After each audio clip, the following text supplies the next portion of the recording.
tips untuk menanam cabai agar berkualitas tinggi dan berbuah banyak. Mari simak tutorial berikut ini.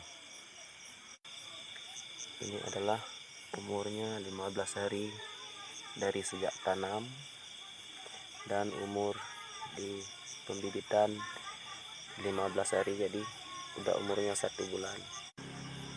Ini udah 1,5 bulan.